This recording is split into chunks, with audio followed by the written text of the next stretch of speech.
टेलिव्हिजनवरील अभिनेता आणि अभिनेत्री यांच्या लव्ह स्टोरी आणि डिवोर्स यावरती आजचा आपला व्हिडिओ आहे। पैसा म्हणजे सर्व काही असतं का? आणि जर समजा पैसा म्हणजे सर्व काही असतं तर या लोकांचे डिवोर्स झालेच नसते, कारण जिथे मानसिक समाधान नाही तिथे पैशाला काहीही किंमत नाही। याचं एक उत्तम उदाहरण म्हणजे या लोकांचे झालेले डिवोर्स। पहिलं म्हणजे एलोन मस्क। एलोन मस्ककडे पैसा नाही का? आज नोव्हेंबर 2024 मध्ये जर तुम्ही गुगल करून पाहिलं तर जगातील सर्वात श्रीमंत व्यक्ती म्हणून यांचं नाव येतं। तरीही यांचे 3 डिवोर्स झालेत आणि यांची पहिली पत्नी जस्टिस विल्सन, त्यानंतर सईता मनकर आणि अमेय गोसावी यांचाही डिवोर्स झालेला आहे।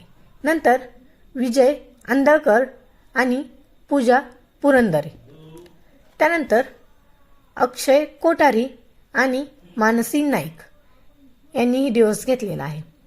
त्यानंतर पुढचं नाव आहे रेश्मा शिंदे आणि अभिजित चौगुले। त्यानंतर पुढील नाव आहे रुपाली भोसले आणि मिलिंद शिंदे। नंतरची जोडी म्हणजे शशांक केतकर आणि तेजश्री प्रधान। अतिशय गाजलेली ही जोडी आणि यशाच्या शिखरावर पोचलेली प्रेक्षकांच्या सगळ्यात लाडकी ही जोडी होती, ज्यांचा ब्रेकअप झाल्यानंतर त्यांच्या चाहत्यांना फार फार दुःख झालं होतं। अशी सगळ्यांची ही लाडकी जोडी होती। त्यानंतर पुढचं नाव आहे अभिज्ञा आणि वरुण। त्यानंतर अद्वैत दादरकर आणि भक्ती देसाई या दोघांनीही डिवोर्स घेतला आहे, अशा चर्चा सगळीकडे तुफान व्हायरल होत आहेत। त्यानंतर उर्मिला कोठारे आणि आदिनाथ कोठारे या दोघांनीही डिवोर्स घेतलाय, अशा तुफान चर्चा सोशल मीडियावरती आहे। आणि उर्मिलाने तिच्या सोशल मीडिया अकाउंटवरून कोठारी हे नाव हटवलेलं आहे आणि आदिनाथ बरोबरचे सगळे तिचे फोटो तिने तिच्या सोशल मीडिया अकाउंटवरनं हटवलेले आहेत। त्यानंतर ऐश्वर्या राय आणि अभिषेक बच्चन या दोघांमध्येही दुरावा निर्माण झालेला आहे। सोशल मीडियावरती सगळीकडे यांच्या डिवोर्सच्या चर्चा चाललेल्या आहेत। यानंतर हार्दिक पांड्या आणि नताशा या दोघांनीही डिवोर्स घेतलेला आहे आणि यांचंही लव्ह मॅरेज होतं। 4-5 वर्षातच या दोघांनी डिवोर्स घेऊन टाकलेला आहे। यानंतर पुढचं नाव आहे रिद्धी डोंगरे आणि राकेश बापट। सध्या रिद्धी डोंगरे ही यशाच्या शिखरावरती पोहोचलेली आहे। जवान फिल्ममध्ये आपण तिला शाहरुख खान बरोबर पाहिलेली आहे।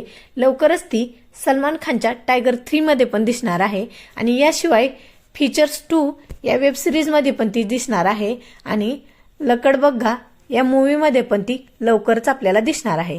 या उलट राकेश बापट आपल्याला नवरी मिळे हिटलरला या मालिकेमध्ये दिसत आहे। यानंतर सानिया मिर्झा आणि शोएब मलिक या दोघांनीही लव्ह मॅरेज केलं होतं आणि 2010 मध्ये यांचं लग्न हैदराबादमध्ये झालं होतं आणि आता शोएबने दुसरं लग्नही केलंय सना जावेद या पाकिस्तानी अभिनेत्री बरोबर। त्यानंतर मनीषा कोइराला आणि सम्राट दहल या दोघांनी 2010 मध्ये लग्न केलं होतं आणि 2012 मध्ये दोघांनी लगेचच 2 वर्षात घटस्फोट पण घेतलेला आहे।